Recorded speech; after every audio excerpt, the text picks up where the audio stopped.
All right. Little technical faux pas, broke the ice a little bit. I want to welcome Gemma Lonsdale, straight from London's. Hi, Gemma. Hi, it is so good to be here. Thank you for having me. I am so excited. I have to tell you that you kind of pumped my little ego up because when I hit that send message to you to see if you would come and talk to me, there was only you ghost me or you say no. But I knew you wouldn't be rude because you're Yeah. spiritual and spiritual people shouldn't be rude. So Yeah, I also like to talk, so there's absolutely no reason why I would have said no. So I'm I always eager love to talk it. about this stuff. Thank you. And I love to talk too. So we might be here forever. Just kidding. I have a structure. Okay. So I want to give a breakdown of who you are. So you have a podcast that's called The Happy Psychic. Yeah. And so people know you from your TikTok as a psychic medium, right? Yes. Very, very true. Okay. Yeah. So, and you have had many accolades. You've worked with stars like in the entertainment business. Yeah. You've been highlighted from Yahoo News, CNN, Bloomsburg. I mean, so, you're not just someone, in a shop over at Venice Beach or somewhere. I mean, you're someone who has a good reputation. Thank you. I like to think so. Yes. Well, and you have a good following on TikTok. And when you came through my algorithms, it was 2 years ago when like the submarine, the Titanic submarine accident had happened. It was a Yeah. private one. Mm-hmm. And when I saw you, it had just happened probably the day before, and you were giving exact details as to what was happening with the instrument panel. That the people that were in there actually probably didn't feel anything because it was so quick. They didn't really have time to Mm-hmm. analyze the situation. They were hearing some sirens or beeps of that sort. And at that point, when I saw you, I was like, oh, this girl is putting herself out there. I'm gonna watch her because I want to see like what happens.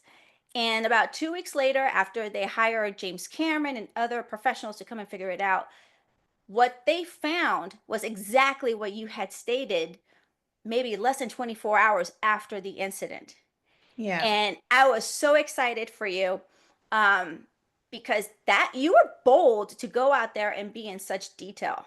Yeah, I don't know if you realize, but I had actually had some information that there was going to be a disaster before it happened. And I had actually been recording a podcast. I'd been recording a podcast episode, and the spirit of Bill Paxton came forward. I don't know if you know who he is. He's an Yeah, I actor. love Bill Paxton. Yeah, and he was in the Titanic movie.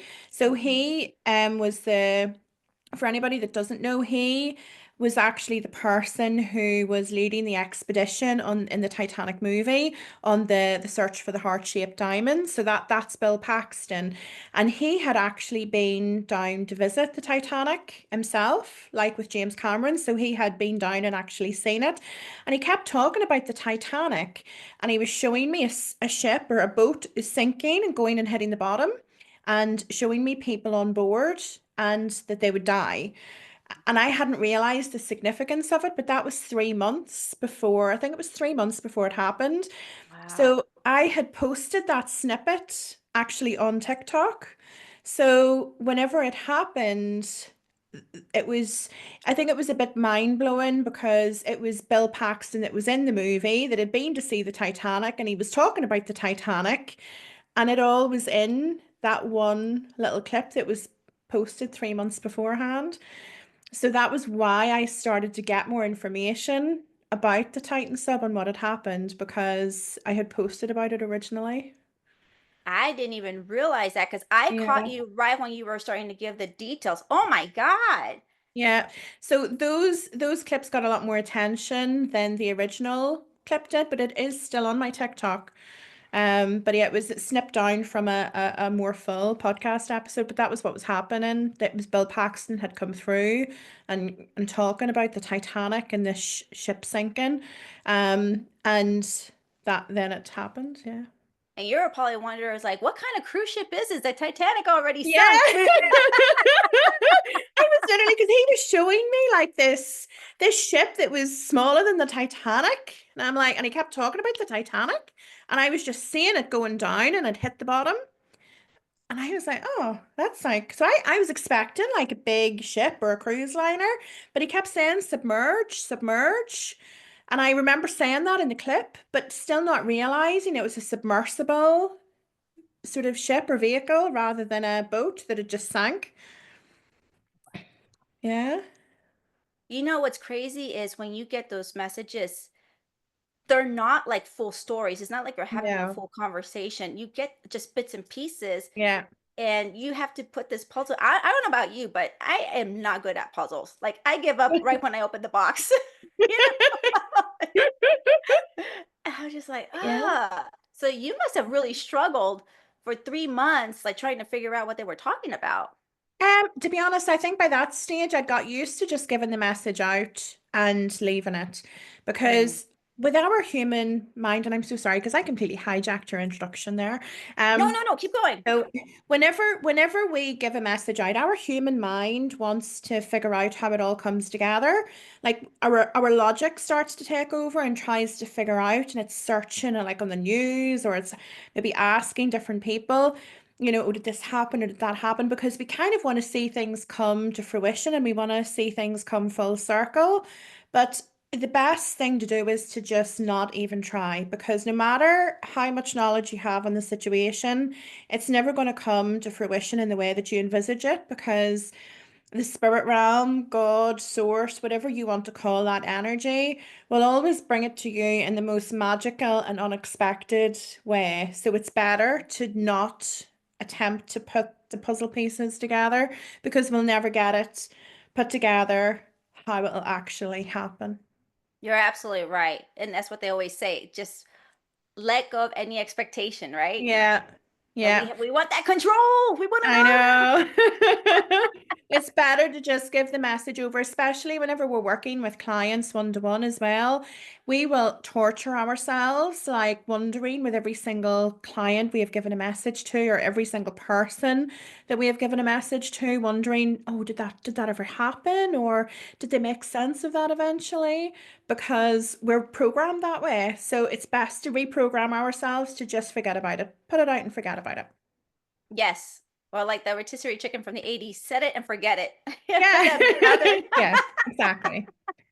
Yeah. So that was fascinating to me. And I know that I mean, since then I've been watching you and your predictions. And I know now you're posting more on YouTube where that's where I live now is more on the Mhm. YouTube because yeah, if not, I could be addicted like crack to TikTok. Yeah. But So also, you never know when TikTok might just go poof. Like that's the worry now. It's like, how long have we got it for? yeah, yeah, yeah. So Yeah. and you're right. That's why I'm like, so I'll go to YouTube. Everything's short and sweet.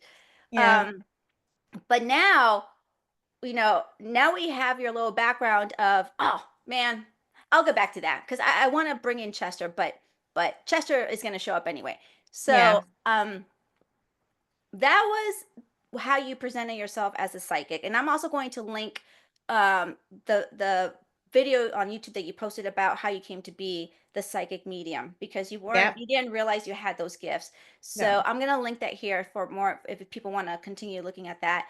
Um, Now you're shifting to being a prophet. Yeah. And that's where I'm super interested because I know through my own discussions with other beings that there's more prophets coming along. And I mentioned I have a Yeah. friend who's going through that same transition. Um, and so I did a little bit more digging around. I'm not a religious person, and I know that you're not a religious person. Um, but what I did see was this video that coincided with our timing of us communicating was a video by Greg Braden, who I love. Hashtag Greg Braden. um, and he was talking about prophecies, biblical prophecies. Hmm. And in the biblical times, there were 23 prophets. And five of them were the ones that really stood out: David, Daniel, Ezekiel, Isaiah, and John the Elder. Yeah. So those were the ones that people know as the prophets. Now you're a prophet. How do you think you fit in that prophecy? It's a really interesting question, and I actually don't fully know the answer. Whenever I, because as you mentioned, I wasn't brought up in a religious background. I grew up in a place of religious conflict in Northern Ireland. So it was very typical that people would go to church or the kids would go to Sunday school at least. So that was like the most of my exposure was going to Sunday school as a small kid, but my family never really went to church or anything. And we were never believers. My mum and dad, neither of them believed in God or anything like that. So I didn't really have that indoctrination growing up. And whenever I had my spiritual awakening, it was like 2018, 2019, whenever I first woke up and became aware of my gifts. And then I became aware that actually there is a God, like all of this is real. And it was March 2021. I remember the date because I have it all written in my journal.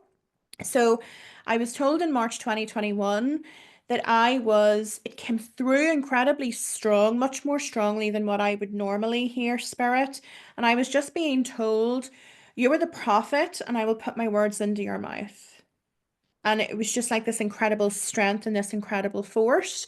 So whenever I heard the prophet, that has always stuck in my head, the prophet, because I didn't know if that was significant in some way or whether is the prophet the same as that prophet. I don't know, and it's just like the nuance of words.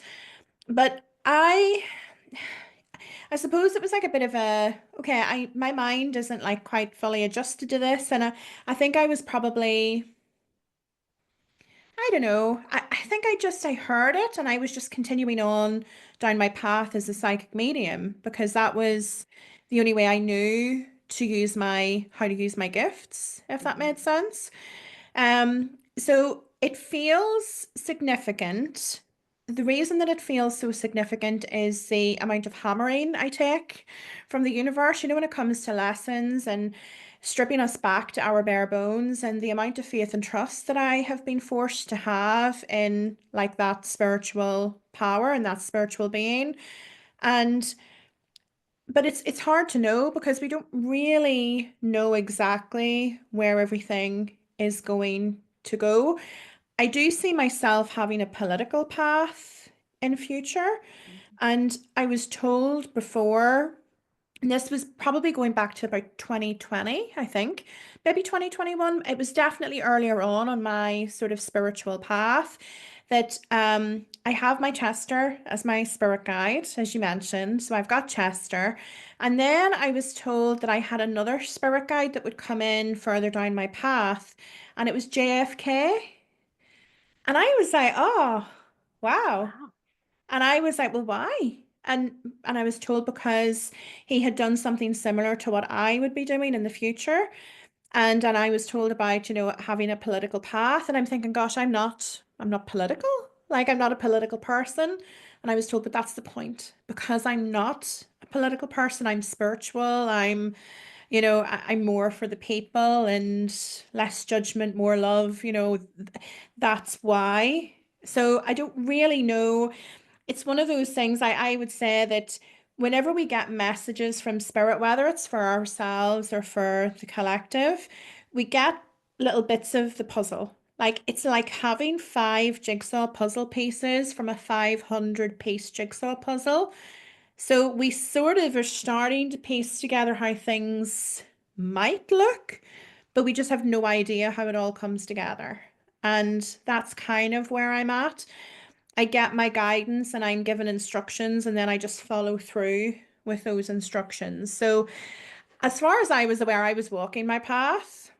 Mhm. And then it was the end of last year, around October time, September, October time. I'd been having a lot of ascension symptoms again, the blocked ears, the dizziness, feeling drained and feeling really tired. And it was the same experience that I had had whenever I had my first spiritual awakening. And then I started the purging, and it was pretty much every day, and I was crying Mhm. and shifting something. And so I knew that there was a significant shift that was coming. I was feeling so drained with the one-to-one work that I was doing. So I knew with that that I wasn't aligned. Like I was doing something that I shouldn't have been doing and it was time to shift. But I didn't really know what it was that was in front of me at that time. And I think it was around Christmas time. And I hadn't intended on speaking about it. But over Christmas, I was told again, and I was just having this deep spiritual depression, a dark night of the soul. I'm sitting questioning everything, locked in my living room, sort of, I'd cut myself off from the outside world and crying every day. And I was told again, you're a prophet. And I'm like, okay, so I've not fully stepped into this role yet. And then when I started to ask myself the questions, it really led me to a lot of old trauma and preconceived notions and fears around Christianity and religion on the whole, and how I had felt so not accepted using the term psychic medium. There's so many people within the religious community and the Christian community that would be a bit like, "Whew, no, that's devil's work, off you Mhm. go." Um, so it really had raised a lot of stuff for me, and the resistance around stepping more towards that community because of well, what if they don't accept me? Because there was a few times that I had felt called to go to a church and I couldn't really understand why. And there was actually a friend of mine said who is a Christian, and she had actually said, "Oh, I wouldn't tell them what you do." And I thought, well, if I can't be myself and go somewhere and be accepted, then I don't want to go. Right. Um, so that's kind of the journey. I know I probably went a little bit off topic with that, or a little bit, certainly off piste anyway. I did go to a church recently, a couple of weeks ago. I went to this lovely group, where people are really invited to ask questions. And it really reinforced me, and they were a lovely group of people, a really lovely, welcoming group of people. But it reinforced to me that the answers that I was seeking were only answers that I could actually answer. And Mhm. with my connection, like we were sitting in the group, and one of the girls actually said, if God was here today, I would ask him. Da, da, da, da. And I was like, well, I've got him. Like, shall I, like, do you have anything? I can ask him. I can ask the question for you. So yeah, I sort of reinforced my spiritual gifts and I suppose my purpose, and that I'm not belonging in that community either. I shouldn't be a part of a church, and the restrictions and the dogma that comes with that isn't something that I want to be a part of because I have too many questions over it. I feel like I'm somewhere in the middle where I'm all encouraging of the spiritual community and the New Agers and the psychics and the healers, and but I'm also really encouraging to those that are in the Christian community or in the church community, that maybe feel a little bit like they feel out of place as well. I feel like I'm in a no man's land. And as part of me embracing my path, that's whenever I started to actually talk about it, because I wanted to move away from the term psychic medium, not because I think that it's the devil or evil, but because of the connotations that come with that. And people were still asking me for readings. And I'm just for a number of different reasons I've moved away from doing one-to-one readings now. And I think when people know that you're a psychic medium, they're like, "Oh, connect me with my grandma, can you get my grandma through?"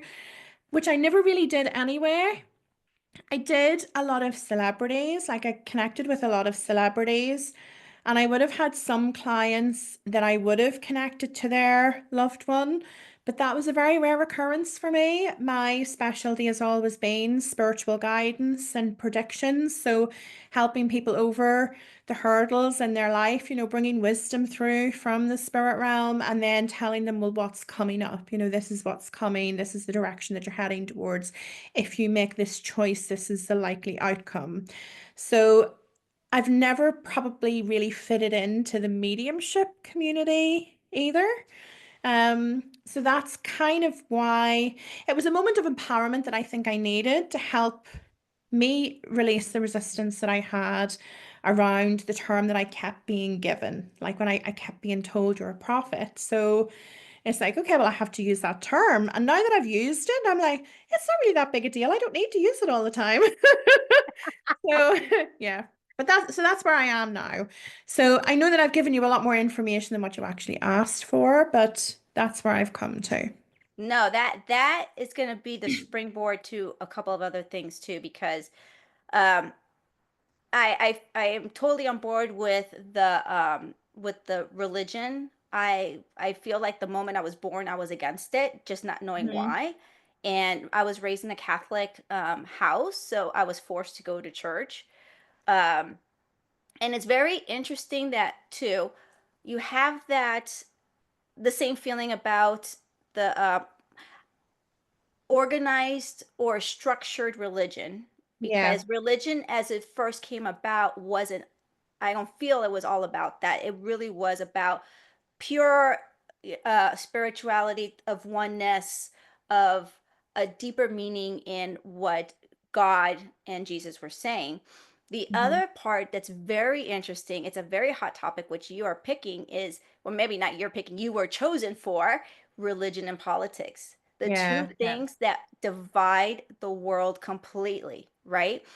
And it's, it's what brings those two together in my mind, what really comes immediately is the book of Revelations, because the book of Yeah. Revelations is forecasting or has forecasted all these things that we're experiencing now, Hmm. from the end of 2012 when the Mayan calendar ended and everyone thought we were all going to die. It was just the end of the cycle into the end of this cycle, which we just experienced in March. Hmm. And it's very interesting that you've been chosen to be, I guess, the spokesperson for both of the like the hottest topics out there right now, or It's in all really life, actually. interesting. Well, it's funny that you talk about revelations. It was probably around the same time that I was told that I was a prophet, and I was going for surgery. I had cancer. It was the second time that I'd had cancer actually, and I was going in for a mastectomy. And I can remember it was the night before I was having surgery, and I kept hearing really loudly and on repeat second coming, rapture, something else. Because I wasn't from that biblical background, I'm thinking, well, I think second coming is about Jesus coming back again. And I can remember Googling all these things. And I can remember being really frightened because it was again so much louder than what I would normally hear spirit. And it was just on this loop. And I was really questioning my sanity. It was one of those times when I'm in bed and I'm thinking I need the light on. I need to tuck my feet in case the boogeyman gets me from under the bed. So it wasn't a comfortable feeling necessarily. And a friend of mine actually messaged me and she says, Huh, I've looked through our messages and I can't find that we've talked about this, but I keep hearing second coming and da, da, da. I was like, oh, thank goodness. So it's not just me. Like it is something that I'm actually hearing. So I was hearing that around the same time as I was being told that I was a prophet. And then I kept dreaming about the book of Revelation. So in my dream, I would have been in a bookstore looking for the book of Revelation, or I would have been reading the book of Revelation, or there was so many things that were pointing me to the book of Revelation, but I didn't even own a Bible. Mm. So, a friend of mine actually bought me a Bible for my 40th birthday last January, so just over a year ago. And I read the book of Revelation fairly recently, actually. And I was reading it and I was like, oh my gosh, like, did he was seeing this and that's not that, that was something else. And there was so many things that were falling into place from what he was talking about in that book and so many things that we have been experiencing already. But you know what was the big thing for me? There was things that I had actually talked about and maybe posted on TikTok maybe 3, 4 years ago about a third of the population dying and all of this. And I was thinking it would be through war. And it actually talks about that in Mhm. the book of Revelation. So I was it was just mind blowing to me that that was all in this book. And from there, I've started to read various different books in the Bible. I think I've read about five of the books in the Bible now. And I'm really enjoying reading it because I've never read the Bible before. So it has been a really enjoyable read. But I also have so many questions about it as well. This is probably a whole other conversation, especially like the book of Proverbs was the second book that I read. And I had so many questions even on the validity and the divinity that came from some of those proverbs. So there's a lot of questions that I have on the Bible, but at the same time, I am really enjoying reading it and spending a little bit time learning about it and exploring it. And and I'm glad that you touch on that base because now the question becomes, are you going to be the prophet of the book of Revelations, or are you going to be a prophet on bigger than that, like The beyond the bigger, book of yeah. Revelations?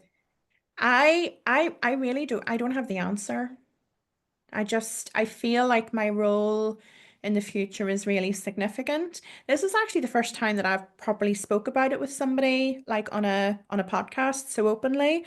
But it feels like the role that I have from what I've been shown, it's very, very significant and prominent, but I don't know how long it will take to reach that stage. Do you know what I mean? Is it going to be like 50 years down the line? Hold on, maybe I don't know if I'd be around in 50 years, but like, I don't know, 30 years down the line and then it's starting to fall into place? Or is it something where we're going to see movement in the next couple of years? And I don't know. I've been given a little bit of a taster of what's in store for the world, just like a couple of little bits. So I know that there's a lot of changes. We're heading into a time of a significant war. There's war. I see war across Europe. I see big changes in the US as well when it comes to wars. So we're at a time when there's a lot of change. I see governments being toppled. I see people, the spiritual people of the world really rising up. I see a lot more prophets coming to the surface. We're in a period where it is a biblical time and there's going to be more books of the Bible written. So the Bible that we have today, I'm seeing it being expanded upon. So we're at a really important time within society and within the world. But I also know that it's all to bring us towards something better. So whenever they're talking in the book of Revelation about the end of I don't even know if it's actually discussed in there about the end of the world, but the new earth, it's not that the current earth is just going to go poof and will just all disappear. It's a transition into a new way of being. It's a transition into the new energy and something where it is going to be better. There's going to be unity. And you said about it's funny that my role sort of overlaps in politics and religion. Whenever I was younger, and I was probably around 10 or 11, maybe 9, 10 or 11, I was about the same age as my daughter. And we lived in a town that had a lot of conflict due to religion. Um, and I can remember writing a story or writing an article that I had wanted to send into the local paper because I just couldn't understand why everybody couldn't just get along. So really, from I've been really young, that sense of unity has been in me. And it's probably just been not even repressed, but just forgot about. I'd never really understood the significance of it being there from I was such a young age. But even the fact that I like to talk so much, and you'd said about, my confidence and putting myself out there, I can remember even whenever I was in school and even in Sunday school, the odd occasion I would have dragged my dad to church on the Sunday because I wanted to talk in church in front of everybody. I just wanted to be up talking. So it's really funny to see those traits and those things that I love to do so much from my childhood start to come back again in my adulthood as well. I think it's just a really important thing that we sometimes forget that they're really important parts of us because we're so close to source whenever we're a Mhm. young child, that actually those are probably the things that are going to lead you to your purpose as an adult. And it's amazing because now that you remember those traits that you had as a child, now it makes more sense why you were chosen this in this role, because I'm telling you, not everybody wants to be considered a prophet. If I Yeah. were given that message, I'd be like, yeah, no, sorry, call me next lifetime. Yeah. Well, it's really funny actually that you say that because there's a couple of people that I was alongside, I suppose, in the mediumship community, and we were always taught as mediums, you're the one that's in charge. Just if you don't want to work, you just tell them, go away, shut yourself down. And I've never had situations where I've always been bombarded with, different spirit people coming to me. I've only ever really maintained usually the one or two main connections. And then I would have had different celebrities and well-known figures coming through and speaking to me on occasion. So I've never been in a grocery store or anything, and all of a sudden I've, had someone's grandma, and I've never experienced that. But whenever I actually receive information from spirit, and they probably started this very early on with me, they they really, whenever I talk about spirit, that is God. Like I'm working with source. So for anybody that's sort of wondering why I'm switching between the two terms, it's all in one place. It's just that we attach different labels to it. Whenever I started off down this path, they really push you into a path where you have to conform.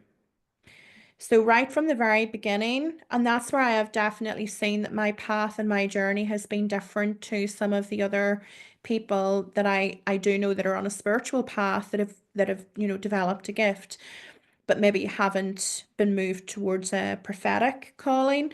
Um, I was I don't even know how to put it into words. And I can't really think back now how they would have started off with this, but it was very much you will have faith, and if you don't have faith, we will take everything away from you until you learn to rely on us, and then we will give it back to you. So even when it comes to income, they would take your income away, your income source away for a period so that you start to learn to have trust. And then they'll tell you, okay, so we're going to, bring a couple of customers in or whatever it might be. Or the money's going to flood back through, and it always would. So they kept doing things like that with me in order to really build up my faith in this thing that I can't see. And it's worked because I do have an unwavering faith. Anything could happen in my life and I would be, that's fine. I'm in good hands. I just follow the instructions, and anything they tell me, I'll do. Anything they tell me not to do, I'll not do. But it's a very, very different path than what a lot of other people I know are on. But it was really a test of my faith and a test of how far will she be prepared to go for us. But it's all been to prepare me for something greater. Does that make sense? It's very hard to explain to somebody without giving you specific examples. And I think it can be very hard for people to comprehend that, well, you listen to the voice in your head and then you do what they say. Surely you should be on medication, Gemma. But everything they always say comes to fruition. Everything they say they're going to do, they do. So it's funny whenever I started reading the Bible, and it actually talks about having unwavering faith. And I started to realize, gosh, this is what they mean. This is the sort of unwavering faith that they're talking about here. That even if we lost our job, just actually knowing that we don't need to worry because we're going to be taken care of. Like we don't need to have that fear or so it's it's been a very, very interesting path to be on. But ultimately, the way that I was going with that is I have such an unwavering faith and such a dependency, I think, on the spirit realm now because I just couldn't possibly. the thoughts of being in a normal job became so unbearable. I couldn't be in that world anymore. But that was because I was being called to something else. It was an actual calling. It wasn't just a, oh, will I do this or will I do that? It was a calling that I couldn't have denied. And the more deeply we get embedded into the path and into that realm, the harder it is to turn back. I wouldn't have been able to. I wouldn't have been able to turn back. So it's been a calling. I've never experienced anything like it in my life. And I've, changed jobs. I've worked to senior level. I've had my own business and I've never quite experienced anything like this. But I couldn't have turned round and said, no, I'm not going to do that. It was just, I have to do it. But I felt like I had to do it as well. There was nothing in me that was coming up thinking, well, I really don't want to be on this path. I want to be going and doing something different. There's been uncomfortable moments, a lot of uncomfortable moments where I've thought I really don't want to have to deliver this message. And I'm being told you must deliver it. But I understand as well that all of that was part of probably my preparation of getting out a little bit more and becoming comfortable with the backlash that you would sometimes get in those Mhm. situations because it does build, it builds resilience. So And you can't just, unfortunately, say, no, I'm not doing that. Not fancying it. But I definitely find that I wanted to do, like I actually wanted to do it, even though it was uncomfortable. Um, but I couldn't have got out of it. I can't, it's so hard to describe. So hard to describe. It's just this magnetic, you're drawn to something and it has to be done. because that is your calling, so you Yeah, have that purpose. And it's a wonderful segue because as you were talking about, this is what you're drawn to do, and this is what you have to do.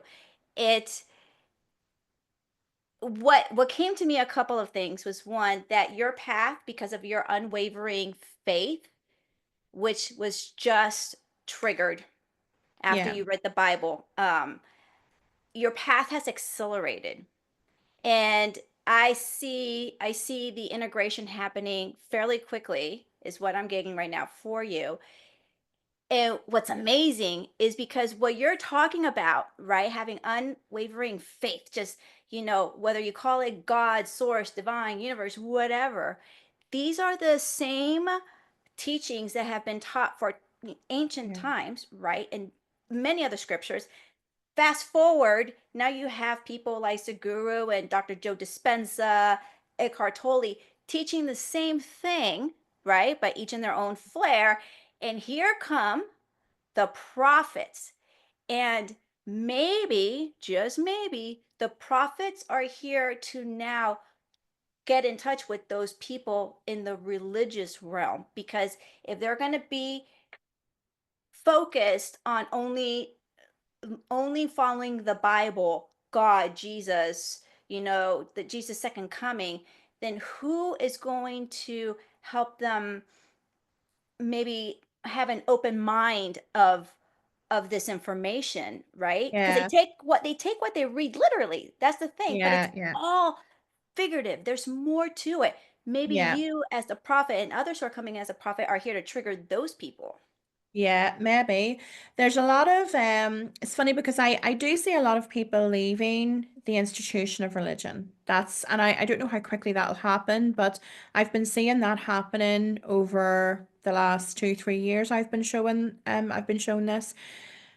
I know certainly for my role, I had been shown people from all different religions coming to me. So for me, I know that my role as a prophet will be non-denominational and it won't even be people who are necessarily Christian or, that are even attached to a religion. Mhm. It will be people that are more agnostic or people who are, the tarot readers and it's people who have a faith and who want to explore that faith in a way that is authentic to them, rather than putting you into a box and saying, well, this is the Protestant whatever church or, the Roman Catholic whatever. and this is how we do things around here, it's going to be thinking, okay, well, the Bible, it's a great basis. It's a bit of a foundation. Aren't these stories lovely? But let's connect direct. Let's work on all developing our own direct connection and having something where we're just all connected to source and we can build upon the messages that are in the Bible because God still speaks to us today, whether you call him God whenever you're in the Christian church or whether you're calling him, whenever you're calling him, source, the universe, it doesn't matter. But that energy is still conversing and talking to us today. The Bible isn't the final word. And I think that's where a lot of people in the church can get caught up in. But as their mind shifts and as they become more spiritually awoken, more enlightened, more curious, there definitely will be a lot of people, I think, coming away from that religion and thinking, okay, so maybe this isn't all there is to it. Let's explore it in a little bit of a different way and shaking off the dogma. The thing that is actually really interesting is that whenever we look at the New Age community, I'm saying New Age, and I really don't like that term actually. I don't know why I've started to use it today. But if we look at the spiritual community that exists and the tarot readers and the crystal healers and all of these intuitive people that are rising up at the moment, they are seekers. They're curious, they're asking questions, they're going out and trying things. Whenever we look at people in the church, they're no, no, this is what we do. We don't get So involved true. in any of that. This is we stick to it. So they don't have the same tendency to seek and question the knowledge in the same Mhm. way. So it's really interesting, different dynamic that actually the people that are embedded in the scriptures and in the churches, they're not questioning, they're not seeking, and actually we're constantly evolving. We never stop learning. In our whole existence, we will never stop learning. We will never stop evolving as a person. And that means uncovering new truths about ourselves, but uncovering new truths about the world that we live in. So, how can we possibly think that the Bible is everything that we need? It was just the start. I like, I'm going to take it back to where you said that there's going to be new Bibles written. And that never even occurred to me. Like, we should be documenting this. Uh-huh. And we now have like all these things as evidence versus back then they were passed on by stories with only a Yeah. few people that, evidence. And, for someone like me, when I first read and started hearing these stories of the Bible, I'm like, yeah, that guy was high, like of course Jesus was walking on water. I could too, So I never took the information as being truthful because I didn't Yeah. understand it and I didn't I'm at a different level. But who will be writing these Bibles, these new Bibles? Maybe the prophets. I don't know. I've got my first book coming out. Maybe that'll be part of it. The The Gemma Testament or the Book of Gemma. I don't know. Yeah, Oh, it'll be yeah. interesting. You know what? That's a good point. Yeah. That's an excellent point. So so now let's talk about the logistics of the prophets. How how do you differentiate between the psychic medium, or let's not even talk about the medium, the psychic to the speaking as a prophet? What is the differences there? What are the differences? I'll be honest, I think it really depends on who you're speaking to. Mm-hmm. Because if you were in a church situation, it would be that we're talking to God, we're not dealing with the enemy, and we're reciting scripture, we're staying truthful to the Bible. Um, to me, this is really where I have struggled with it because prophet to me is a biblical term, and that's one of the things that made me uncomfortable in using that term. A psychic medium is more of a new age, spiritual, up and coming terminology, and the two don't really like each other, if that makes sense. Um, to me, as a psychic medium, whenever I was using that label, one of the reasons that I dropped it was because of the fact that the the expectation or the assumption is that you're constantly connecting people to their loved ones. Mhm. And that's never really something that I did. So that was one thing. But also the assumption that, oh, if you do that, you must do readings. Can I book a reading with you? And because I'm no longer doing that, and I have been coming away from that for probably about a year, over a year now. But it was really the end of last year that I said, no, that's definitely it. I can't, I just can't be doing them anymore. Um, and that is the difference. One is attached to the church Mhm. or has historically been attached to the church or is mentioned in the Bible, and the other isn't. If your heart is in the right place, Mhm. then the label doesn't really matter. For me, whenever I was being told to use the prophet term, the label, I think for one, it was probably to get me over this sort of fear of it a little bit. Mhm. But also, the prophets are for the masses. The prophets are out there and working for, the collective and, the body. Like they're giving the messages to people at large and getting involved in things that are involving groups of people rather than just working on the one-to-one. So that was one of the reasons that I chose to sort of shift between the terms. But there will be a lot of people, and I know that there are a lot of people that are in roles using the term psychic or intuitive or medium, clairvoyant, who are prophets. Mhm. You know, God will always reach us where we're at. And I think that it's a really misunderstood, psychic mediumship is a really misunderstood thing. And I could never really understand, well, if Jesus was seeing spirit and hearing and getting all of this communication, surely that's mediumship. Surely that is, you know, doing what a lot of people are doing. Mhm. And then it was always, well, no, because it's not within the church. And it just always comes down to assumptions and the church in my mind, and I think that you've probably had some similar information from this as well.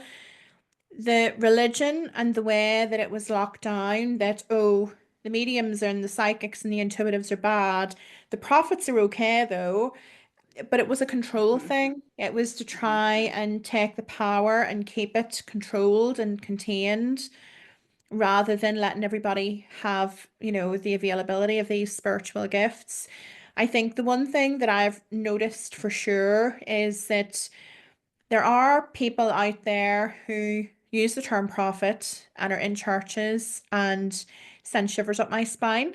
Um, but likewise, there are people who are out there using the term psychic medium who are the most heavenly feeling people. So both, I want to say both communities because I do see them as very separate at the minute.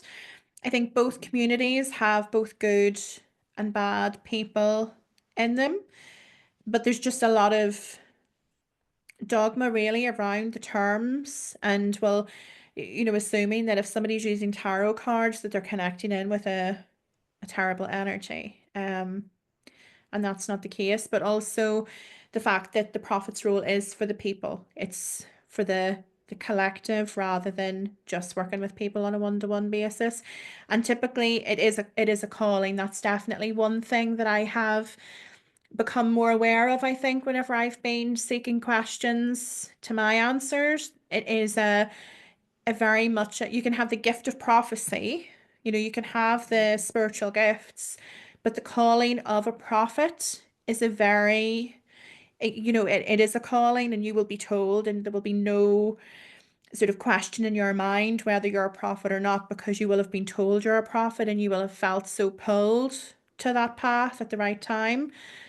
So that's one of the big differences probably as well. And that really helps clarify the definition because aside from the role of a prophet, and we learn in the church, the other prophet that I always think about is Nostradamus, right? He's known Yeah. as the prophet. So I always gravitated more to Nostradamus because it's like a psychic, and Mm. I believed more in psychics than in the church. Yeah. Um, and so now I'm seeing the actual big picture for you. So a psychic, and please, correct me. I'm just reiterating what you were just saying.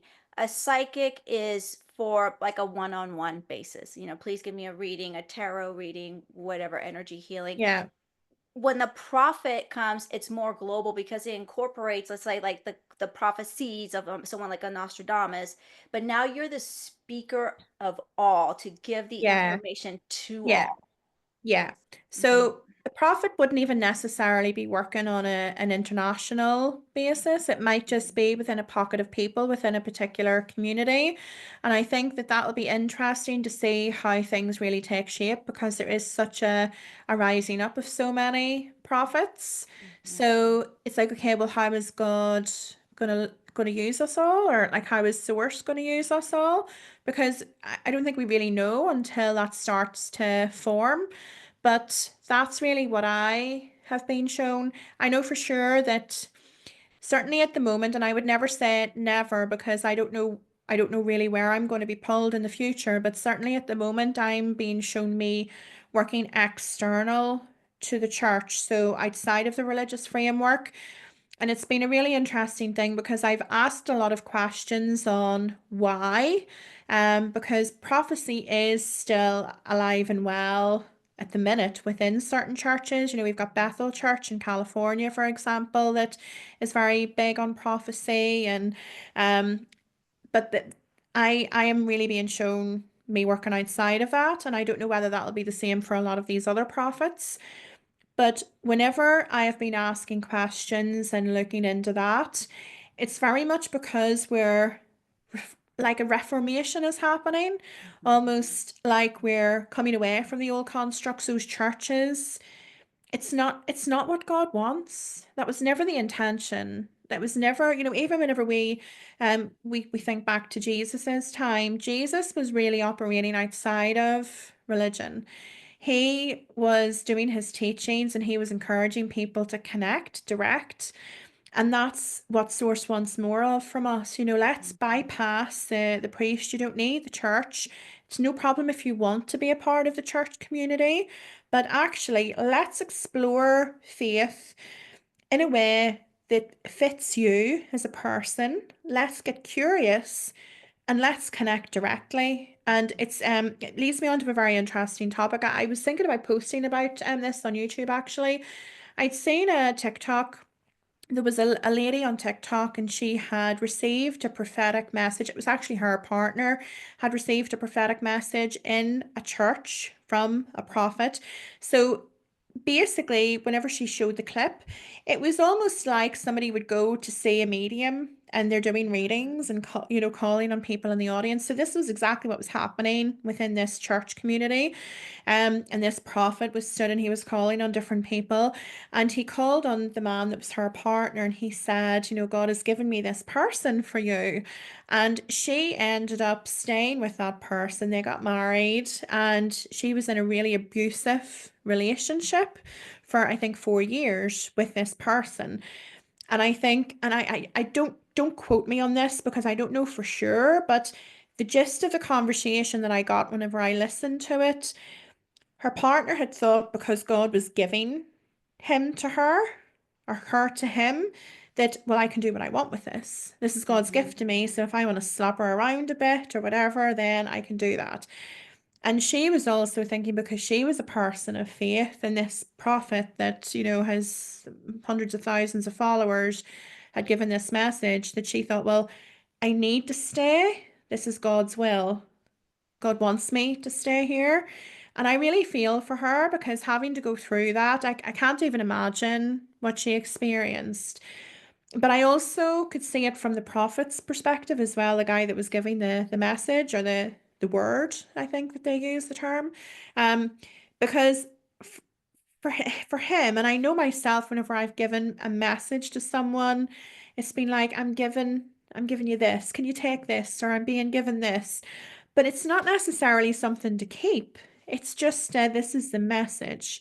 So I felt bad from his perspective because he wasn't necessarily saying, no, this is, permanent, you must stay together. He was just like, I can see this, like I can see us together. But I think as well from the girl's perspective, and I think this it really highlights an important point for all of us that no matter who gives us a message, whether it's a prophet, a psychic, the world's best tarot reader, it does not matter who gives us the message. We should absolutely not let that override our own intuition and our own guidance system. And that's one of the reasons that I had stopped doing one-to-one readings as well, because I felt like I was disempowering people whenever you have people coming back time and time again.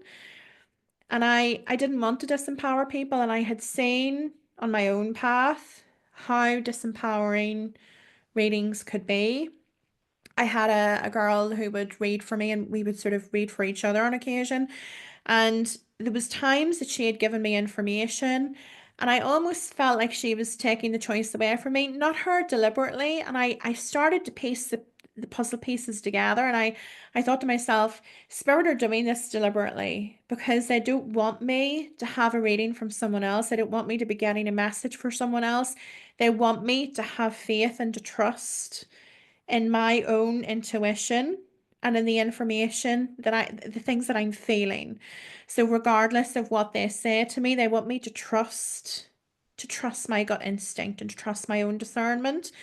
So I seen how it can be disempowering for me, and I didn't want to disempower other people. I wanted to, I suppose I had reached a stage in my path where I wanted to do more to empower people and like stick it to the man, a bit more like that rather than telling somebody, well, this is what's going to happen on your path, and then this is what's coming up next.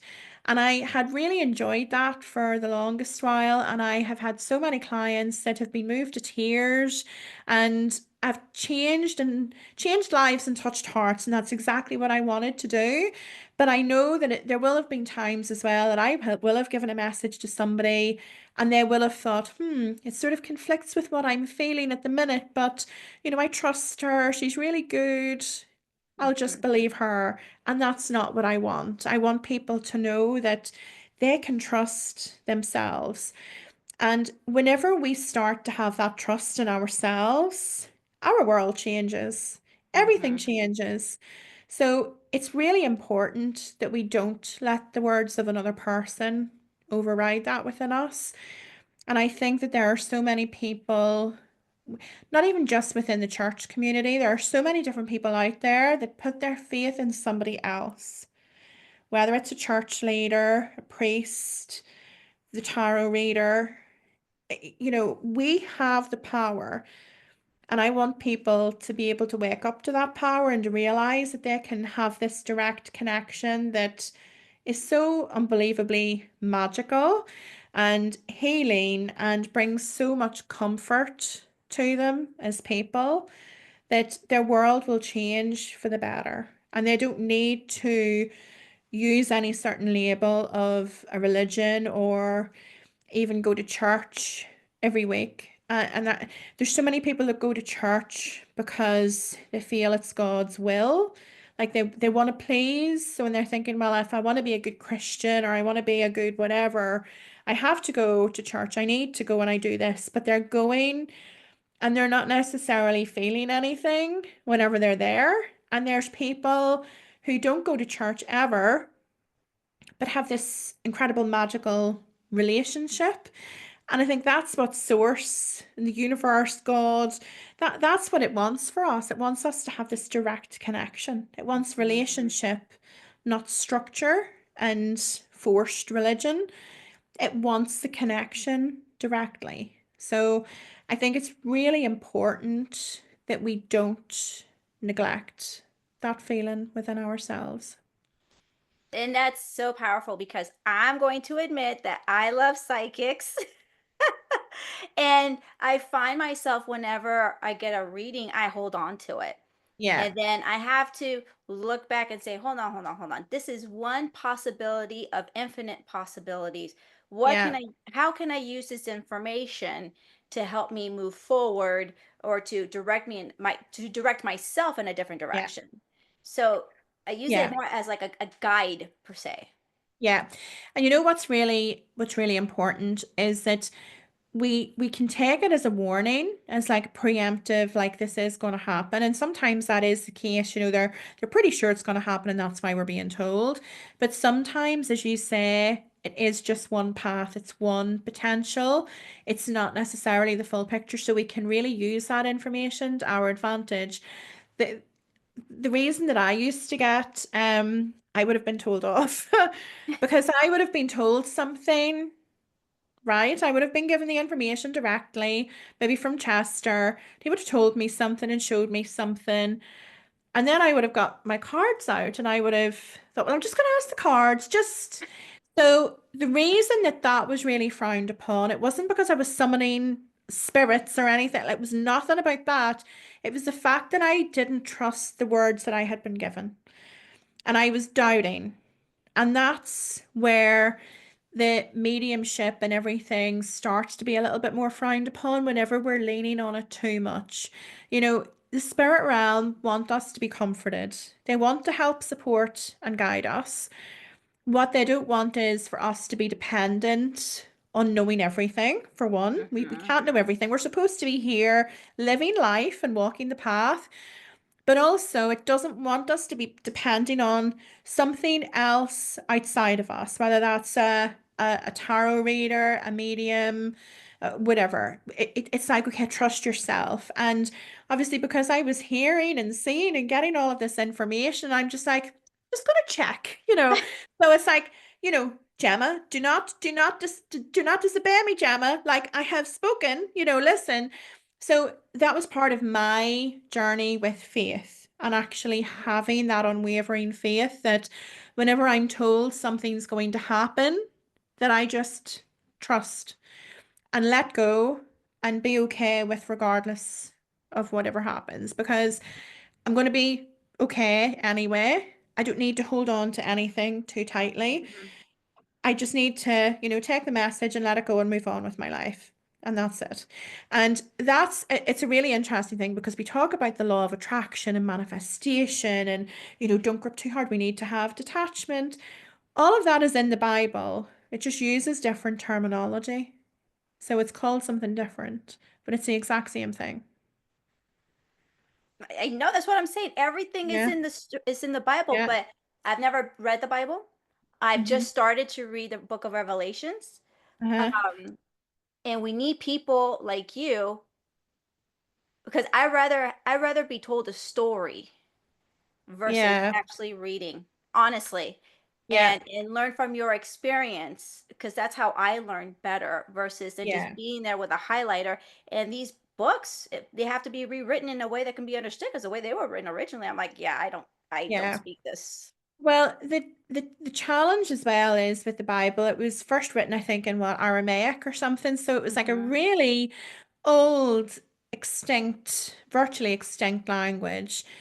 And then someone has sat down with this extinct language and then figured out, okay, well, that means this. So they've translated it and interpreted it into a different language. And then it's been translated and interpreted again, and then it's been updated from, the oldie English to something a bit more Hmm. modern.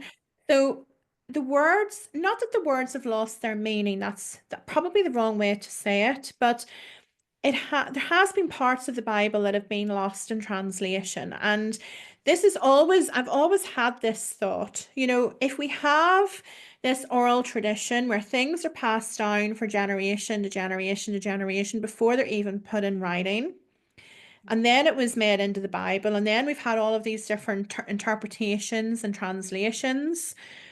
How can somebody stand up in a church and say, and he spoke and he said this and he specifically used this word? And I'm like, no, man, he didn't say that word specifically. We don't know that.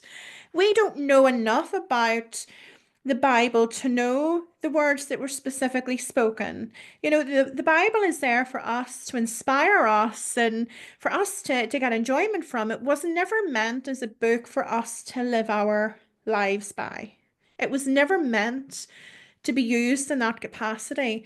We have too much reliance on the Bible and Mhm. not enough reliance on the relationship. So, Spirit are still speaking today. God is still speaking today. We just need to tap in. And we're not going to find him in the book. Well, we will. Like, we will find him in the book. But, you know, don't take it so literally. Feel inspired. Enjoy it. Maybe it'll lead the connection. I get a lot of enjoyment actually from reading it. I must say, I'm really enjoying reading the Bible. But I also read it and then I'm like, you know, how did he memorize that whole prayer? And he knew that Jesus had said that word for word, but it's not like he was recording it and it was years later that he wrote it down. How did he Thank remember this? you. Yep. You know? Hmm. So, you know, there's a lot of things even whenever I was reading Proverbs, and I just felt this isn't. Well, initially my thought was it didn't really feel divinely inspired Hmm. wisdom in all cases. There was some things to make him off as sarcasm, some things that felt outdated and actually fear-based, you know, Yeah. keeping us a bit like sayings that, I don't know, you know, the grass isn't always greener sort of thing. It was just the or better the devil, you know. You know, there was things in Proverbs that were quite fear-based and were almost keeping people where they were at, which isn't the world that we're moving into today. But I think it's very unfair of me to say that wasn't divine guidance because actually, when Proverbs was written, it was so many years ago. I don't even know how many years ago, but it was a long time ago. And actually, the human condition, our spirituality, our awareness has really shifted. So, Mhm. actually, maybe we are just much more evolved than the person who wrote Proverbs, the king, whoever, as divinely inspired as it might have been at the time, and he was the king with all the wisdom. We have evolved naturally, spiritually. So maybe we're just in a place where we have moved past some of that wisdom and it's time for new wisdom, which is why I wrote my book, Wisdom Proverbs for Today, because it just felt like there was so many. It was really funny, actually. I want to tell you the story. I'll keep it really, really brief. I had started to write this book a few years ago, probably about 3 years ago, I think, maybe 4 years ago. And I had been channeling information through and putting it in, and I just had it in a Word document. And then when I read Proverbs recently, and it was Chester that guided me to the book of Proverbs. And I read it, and he said, "What did you think?" And I was like, "Well, you know, there's a few bits that are a bit iffy." And he says, "Well, why don't you write a new one?" And that was actually how my book came about. So I had already written a lot of it and not even realized what I was doing at the time. And Mhm. then I was able to complete it. And then we have Proverbs for today. So it was inspired by the book in the Bible and how I was feeling about some of the outdated Mhm. inspiration that was there at the time. No, that's amazing. It goes back to what you were saying that maybe the prophets would be the ones to write the new Bibles because we are evolving. Once Yeah, this cycle happens, this new golden age that we're going into, then what? Right? yeah. That's where everything Yeah. stops. We got to start new. Yeah, exactly. That's where I think that it's really important that people don't feel fear whenever they're thinking about end times or the second coming or, you know, the end of the world, the new earth. It's not something to be fearful of. And yes, there's absolutely going to be turbulence that we have to go through in order to get to that part. But that's the tearing down of old constructs. I always describe it as if you have bought a plot of land, has a little cottage on it at the moment, a rickety cottage, but you want to build your big mansion. You can't go and build your mansion without demolishing what's there and Mhm. clearing the ground and firming up the foundations. You have to do that before you can build afresh. So that is exactly what's happening at the moment. Whenever we are having, and even in our personal lives, not even, globally, whenever we have challenges in our life, it's like God is stripping those things away from us in order to clear the path to build something new. But we can't build on top of the old. We have to get rid of the old first and deconstruct those and dismantle those. So, all of this with the churches and the religion, it is a reformation. The same with the political system. The systems that we have today are not sufficient. They're not good enough. We don't have the right people in power. We're in a really scary time where we have so many corrupt leaders in place. We have so many big organizations that are greedy and money hungry. We can't possibly go into the future how we are. The old constructs or the existing constructs need to come down in order for us to rebuild something better. So I'm in full agreement. yeah, Mhm. so how we have had all of these celebrities and the singers and the actors and the sports stars and the investor, the Donald Trumps of the world. Um, Whenever we have people like that at the minute that are the celebrities and the well-known people and the ones that people look up to, that's really shifting because the celebrities of the future are going to be your gurus and your healers and your tarot readers and it's the people with the spiritual gifts that are coming to the surface. So there's a big change happening. And I was shown that it was probably about 3, 4 years ago I was first shown that. So I know we're at this stage of a shift. We're like at this pivotal sort of point. But as with any change, it can take years and even, centuries for it to really, decades and centuries for it to really start to come to fruition. But that is the direction that we're headed in, which possibly has had a hand in, the downfall of Hollywood and the different things that are coming out of there at the moment or have been coming out of there in the last few years. So there's big, big shifts. Big, It big it shifts. is, and that's one of the messages I always try to push on. It's if you wanna see change, we have to go through this. There is Yeah. no and there's no going back. Yeah. There is no even when you have a spiritual awakening or dark night of the soul, you're it's almost like you really have to try hard to go back to your old self. You Yeah. can't unsee what you've seen. Yeah. You just can't. You You just just really, can't. really can't. And the more that you're called down a certain path and the more that you're pulled down a certain path, you wouldn't want to go back. Even as hard or as challenging as what you might be having it at that moment, you wouldn't want to go back. Mhm. It's the only way is forward. But there's so many people. I keep saying at the minute, I've lost my job or oh, I've been made redundant again. And we are being pushed into roles, not necessarily where everybody is being pushed down a spiritual path, but we're definitely being pushed more into less big conglomerates, less big, PLCs and global organizations, more small, independent, sole trader, small local business. Even I was being shown a vision of a lot of people hanging up their suits and, returning to farming. There's just this big shift that we're going through, and people going back to farming and working the land and growing their own vegetables and more community-based living. And it's a really nice Mhm. thing to see, that kids playing outside, people aren't sitting on their iPads all the time. So it's a really, really nice thing to see. But that is the direction that we're moving in. It's just the downside of getting there is that all this other, bad stuff has to happen. And it's really testing our faith.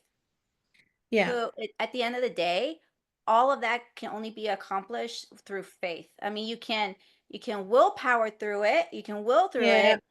That would be a spiritual bypass, and then you're not, like, really learning what you're supposed to learn, Yeah. but at the end of the day, is the surrendering that you were talking about. It's Yeah. just having the unwavering faith that I don't have a job, where's my income coming in?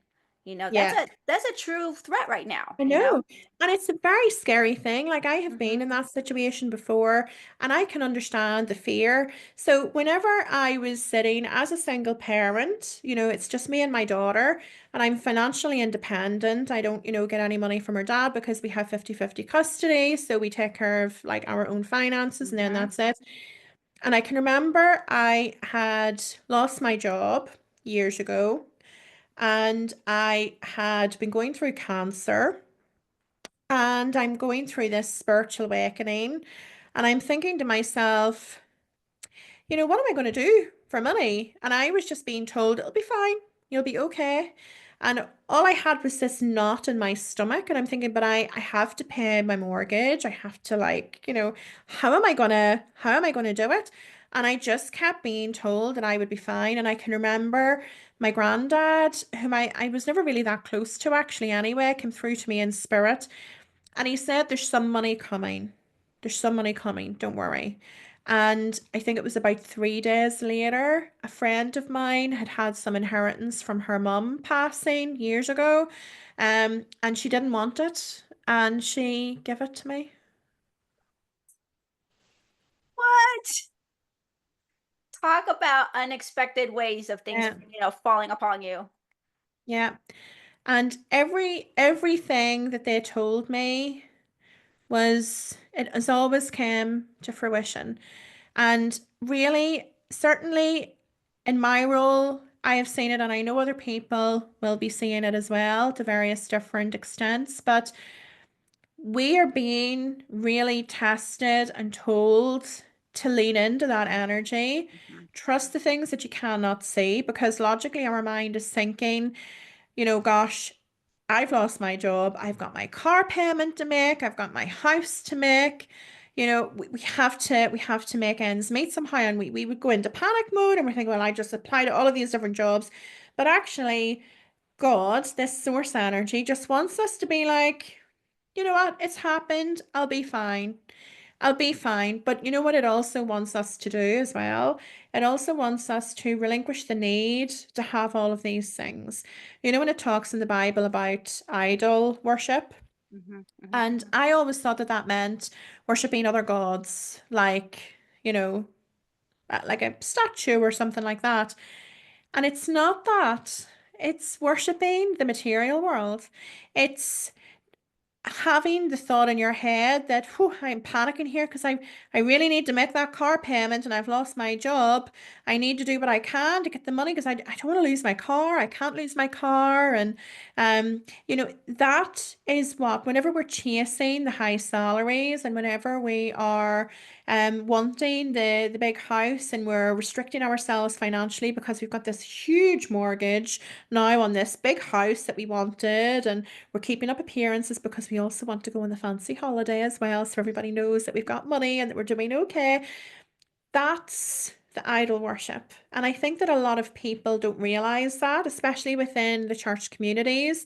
They don't necessarily see that placing more importance on those things is not what this God source energy wants us to do. It wants us to have faith in the things that we cannot see and to be able to look past the logic and just trust the energy and trust that we're being taken care of, but also actually have enough faith that you would be able to put so much trust in them, and this is where the unwavering faith really comes in, that you would be prepared to lose your house and lose everything and still know that it'll be for a good reason, you'll be taken care of, and God is simply moving you on to something better. And there's a Mhm. bigger purpose that you cannot see. And that's the stage where I'm at. If I don't have a fear, I don't have that fear around even losing my home or anything anymore. I'm just like, well, I just have to trust that, I'll follow the instructions that come through, have no fear, and just know that I'll be taken care of. And that whenever I was reading in the Bible about unwavering faith, and I thought, whew, I've I've got it. Like, and it was a bit of an epiphany to think that Mhm. it's such a hard thing to have got to that stage. Yeah. And a lot of people around me would be thinking to themselves, Gemma, you've lost the plot. Like to be putting your faith in some imaginary man in the sky. But that's the stage that I'm at. And whenever in the Bible it was talking about unwavering faith, that's really the stage that the universe wants us all to get to. Yeah. Just trust. There's no need to be worrying.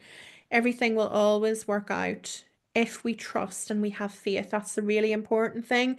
If you're super fearful and trying to control things and trying to force outcomes and thinking, well, I'll do this because I know it'll make me the money that I need, even though I really hate that, or that's not having faith. We need to trust that actually, if we need to chill out for a week before we start our job search again, even though we don't have a penny in the bank account, that actually that's what we need to do because we're just trusting, we're going with the flow, we're unwavering faith. That is really what unwavering faith looks like. When you were saying that, what happened to me in my body was my throat closed and my stomach cramped, and I was like, "Okay, I think I still have some more work to do there." I don't think I'm there right yet, but I'm working on it. It takes time. I Yeah. think, we're not going to see an overnight change. We're all on this journey. We have healing to do. We have trauma to shake off. It takes time to get there. Like it has taken me years to reach this stage. If we'd have been having this conversation 6 months ago and I was talking about, spirits stopping my income and me thinking like, oh, I have to put the faith in, but I feel really worried. I wouldn't have been in the same place because I'd still had healing and stuff to do myself, and I probably still do. Mhm. But I feel very much more comfortable trusting that actually everything is going to be taken care of, and I don't need to worry. No, that's a great point. That's a great point. I really like where all of this went because to me you are speaking as the prophet because it is exactly what is in the Bible and the lessons that we should be really have paid attention to versus how it became a tool of fear, the Yeah, places of fear. And I yeah, and I really yeah, I really that all of what you said resonated because it is so true for all of us now, most of us. Even though globally there's stuff happening, everyone's going through something. And if not yeah, now, they will be going through. So it's just a matter of yeah. getting ready. So, Gemma, it has been amazing. I'm not gonna lie, I have a million other questions to ask you right now. Like all of Yeah. these things have come up, but I know, we don't want to make this an epic episode. We can give it in bits and pieces if needed. Um, Yeah. but wow, there's a lot of stuff that I'm going to process, and I just need to process and integrate this information because I'm getting a whole bunch of downloads as we speak. Um, but thank you. Is Do you have a message or an overall message to give to the collective? So the big message, let me see what they want to give me. No Um, pressure. it's not well, because we've just been talking about fear, there's no need to be fearful. There's no What I'm being told is that God isn't a fearful person. Like he's not the sort that wants people to be really scared or fearful, even when there's wars and things like that happening. The more faith and trust that we put in him, the easier our life overall will be. And even if something does happen to us where, you know, God forbid that we, come to the end of our life, whenever we have that faith and that trust, then we will just be. She's just saying about Jesus on the cross. Um, I've just been shown Jesus on the cross. I didn't expect to get that.